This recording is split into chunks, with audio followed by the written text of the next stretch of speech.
Mangkasta mulai menunjukkan kualitasnya. Regenerasi yang selama ini dikatakan oleh Coach Bojan Hodak sepertinya mulai berbuah manis. Setidaknya teu hariwang teuing lamun DDS teu bisa bermain karena Mangkasta kualitasnya alus sungguh iya mah. Mari kita bahas dari sudut pandang penikmat sepak bola bukan pengamat sepak bola. Dari Sabang sampai Merauke kita bersaudara. Saya harap saya tidak berlebihan jika seandainya saya memuji Mangkasta karena pilitena aya bobotoh. Setidaknya sama halnya seperti pandangan saya kepada Tyrone Del Pino dulu. Ketika Del Pino banyak dihujat, banyak dicaci maki, aki-aki, tong balik dari ke Indonesia, cicinglah di Spanyol. Tapi selaku orang yang pernah main bola, melihat sentuhan Del Pino itu magician. Beda, ia bakal alus sigana pemain. Dan ternyata terbukti sekarang bagus. Nah sekarang juga yang saya lihat itu ada di Gervane, di Mangkasta. Walaupun mungkin hanya baru menciptakan 1 gol, bermain juga belum bisa banyak karena memang kebugarannya belum 100%. Tapi dari segi sentuhan, dari segi pergerakan, aya piliten bobotoh. Cigana pi alusen ke depannya dan mudah-mudahan saja sesuai dengan prediksi. Sebelum saya bahas lebih jauh, saya ingin mendoakan dulu bobotoh semua, mudah-mudahan selalu diberikan kesehatan dan juga diberikan kelancaran dalam mencari rezeki yang halalan dan thayyiban. Amin ya Allah ya rabbal alamin. Semangat juga bobotoh karena sekarang hari Senin anu damel, mudah-mudahan dipasihan kelancaran dan kesuksesan. Pokoknya nama anu teu acan tiasa damel, mudah-mudahan enggal aya panggilan damel atanapi nya teu damel oge nu penting mah gaduh penghasilan tiasa lewat usaha atanapi tiasa lewat hal-hal nu lain nu penting mah halalan dan thayyiban. Nah, bobotoh saalam dunya kelihatan banget kalau Mangkasta ini memiliki kualitas. Banyak hal dari mulai dribblenya 2 kali men. Mangkasta mun saya tersalahnya aya 2 kali momen di laga saat melawan kemarin saya ngadadak poho bobotoh kemarin lawan bobotoh aduh astagfirullahaladzim ngelawan PSM. Ketika melawan PSM Makassar ada 2 momen di mana Mangkasta berhasil meloloskan diri dari cengkraman lawan-lawan Persib Bandung, yaitu pemain-pemain PSM Makassar. Dan bukan hanya 1 pemain, 2 bahkan ada momen di mana 3 pemain Mangkasta berhasil ngadribble dengan awak anu gede, tapi gede oge teu bageugeug kan biasanya ayatnya nu badag teh bageugeug gitu kan untuk ada gucak-gocek mah, tapi Mangkasta mah Masya Allah lentur sekali. 2 kali momen di posisi sebelah kiri dan belah kanan Mangkasta berhasil meloloskan diri, walaupun terlihat juga ada beberapa kali Mangkasta seperti nampak kelelahan gitu kan, dan ini menunjukkan karena memang Mangkasta masih butuh adaptasi dan juga masih butuh mengembalikan lagi permainan terbaiknya dan juga fisiknya secara 100%. Sebenarnya ini juga menjadi jawaban atas pertanyaan-pertanyaan kenapa Mang Adon, Mangkasta, Gervane tidak dimainkan dari menit awal. Karena memang Mangkasta belum ada kepada performa terbaiknya secara fisik. Karena kita juga harus akui sebelumnya Mangkasta ini nganggur, walaupun tidak nganggur di timnas, tapi di klub Mangkasta ini nganggur. Jadi ya notabene pasti kualitas fisiknya berbeda dengan para pemain-pemain yang setiap hari berlatih, setiap hari menaikkan endurance kualitas fisiknya gitu kan, kekuatan atau daya tahan tubuhnya. Dan ini sedang berusaha dirancang oleh Persib Bandung agar Mangkasta ini benar-benar menjadi sosok predator baru bagi Persib Bandung. Karena Coach Bojan Hodak juga udah bilang kasta ini gede katanya, dia cepat juga, dia menjadi pemantul juga bagus, target man juga bagus, menjadi pemain sayap juga bagus. Dan memang kelihatan banget bobotoh kalau dia ini tipe pemain sayap sebenarnya ya, karena memang posisi aslinya adalah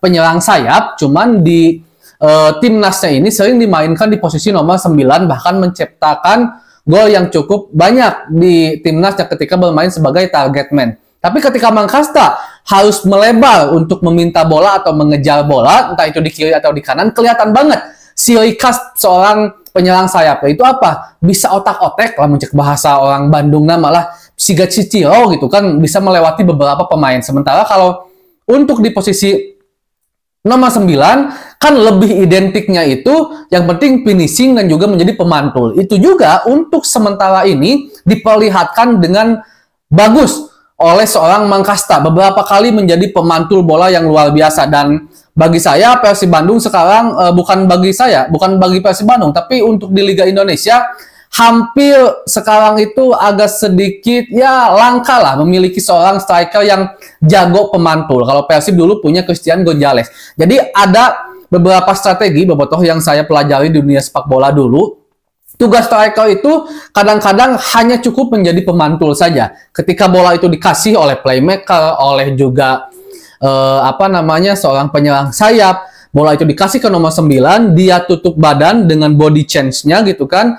Terus bola itu hanya satu sentuhan, dia kasih lagi dengan syarat ada pergerakan yang memang bagus dari posisi kedua, atau dari posisi playmaker, atau dari posisi penyerang sayapnya. Dan itu yang sering dilakukan juga oleh David da Silva kepada Ciro Alves, dan itu diperlihatkan lagi oleh Gervane. Dan kembali ketika Gervane bermain di posisi nomor 10 atau 11, yaitu ke posisi bagian sayap gitu kan, kelihatan jiwa seorang penyerang sayapnya. Beberapa kali dilewati, diocek ke seorang Mangkasta. Memang ini juga udah dikonfirmasi oleh Pak Adit kalau Gervane ini sebenarnya posisinya seorang penyerang sayap, cuman bisa juga bermain sebagai seorang striker nomor 9, dan bisa dibilang cukup komplit. Dan memang inilah sebenarnya striker yang dicari oleh Coach Bojan Hodak dari awal, di mana Coach Bojan Hodak udah bilang dari jauh-jauh hari, dari pertama musim ini mau mulai, masih dalam bursa transfer, kami mencari seorang penyerang yang dimana dia itu bisa bermain di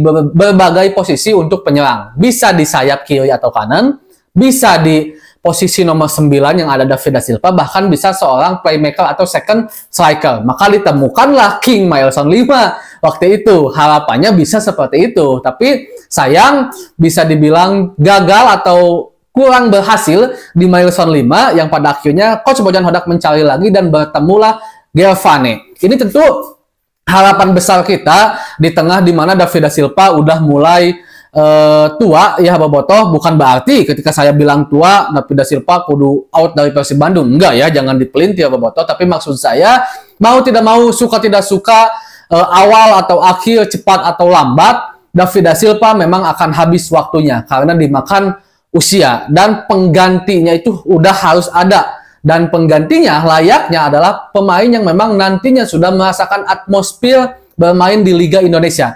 Karena seperti yang dikatakan oleh Coach Bojan Hodak juga di awal-awal, Gervane ini tipe bermainnya tidak cocok di Liga Indonesia karena tipe seorang striker Eropa banget, yang dimana simple. Seperti yang saya tadi, hanya cukup menjadi tembok, membuka ruang, finishing, goal. Seperti itu. Sementara di Liga Indonesia kurang cocok seperti itu. Dan sekarang Gervane mulai menyesuaikan. Dan keinginan kita atau harapan kita mudah-mudahan ke depannya, waktu ke waktu, musim ke musim, Gervane benar-benar udah menyesuaikan permainannya sesuai dengan yang ada di Liga Indonesia. Sehingga harapannya jika nanti David da Silva sudah habis, maka Gervane bisa melanjutkan tongkat estafet Predator King Persib Bandung yang benar-benar setajam David da Silva, bahkan lebih tajam dari David da Silva. Tapi jujur saja, untuk hari ini saya sangat penasaran jika seandainya David da Silva berduet dengan Gervane, atau seenggaknya 3 di depan itu, atau 4 ya, 4 di depan, Ciro ada di kiri, Gervane ada di kanan, walaupun sebenarnya Gervane ini posisi aslinya adalah penyerang sayap kiri kata Pak Adit. Ada juga David da Silva posisi nomor 9, dan playmakernya yang lebih second strikernya Tyron Del Pino. Kayaknya bakalan mengerikan sih bobotoh, kayaknya ya. Mudah-mudahan aja sesuai dengan harapan kita, bukan hanya pemainnya yang jadi bagus, tapi juga keseluruhan Persib Bandung jadi bagus, dan Persib Bandung bisa kembali back to back juara. Bobotoh setuju enggak dengan pernyataan saya? Segitu dulu untuk pembahasan hari ini bobotoh. Assalamualaikum.